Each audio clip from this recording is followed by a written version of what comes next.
hindi raw dapat agad mag-focus ang mga Pilipino sa mga posibleng negatibong epekto ng paksilica.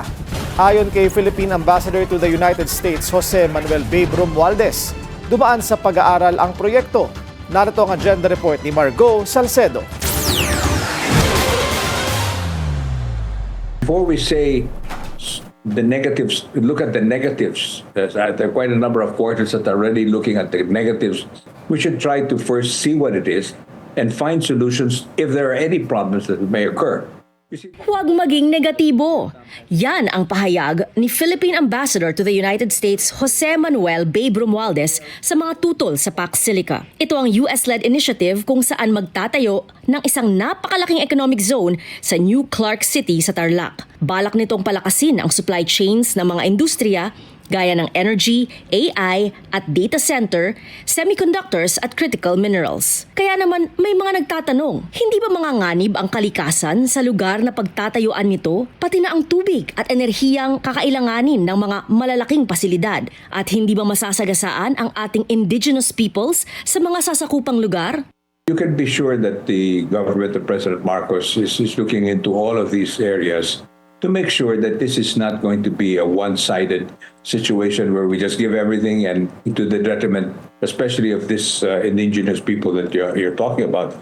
Layo ng Pilipinas at United States na mapirmahan ang kasunduan para sa Pax Silica ngayong Nobyembre, sa panahong inaasahang dadalo rin si US President Donald Trump sa ASEAN Summit sa Pilipinas. Pero hanggang ngayon, hindi pa inilalabas ang teksto ng kasunduan. Hindi pa malinaw kung anong proteksyon ang nakasulat dito. Pero idiniin ni Romualdez na ang Pax Silica ang maaaring solusyon o anchor project para makahabol ang Pilipinas sa ekonomiya ng ibang bansa tulad ng Singapore, na higit $100 bilyon ang foreign direct investments, samantalang sa Pilipinas wala pang 10 bilyon.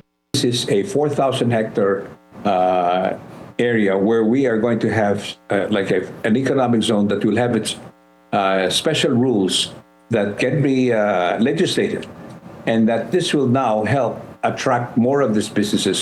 Malaki rin ang pangamba ng mga tumututol sa Pax Silica na baka ang Pilipinas ang sumagot sa lupa, enerhiya at raw materials habang ibang bansa ang mas makikinabang. Maaari rin daw na lumaki ang papel ng Pilipinas sa tensyon sa pagitan ng US at China. Pero para kay Romualdez, isa itong pagkakataon na hindi dapat palampasin. At sa Lunes, posibleng mapabilang ang Pax Silica sa mga itatampok ni PBBM sa kanyang 5th State of the Nation address. Pero ang mas malaking hamon, hindi lamang kung paano makakaakit ng mga investor, kundi kung paano masisiguro na ang mas malaking pakinabang ay mapupunta sa Pilipinas at mga Pilipino, habang napangangalagaan ang mga komunidad at kalikasan sa mga lugar na pagkukunan ng yaman. Para sa agenda, Margo Salcedo, Billionario News Channel.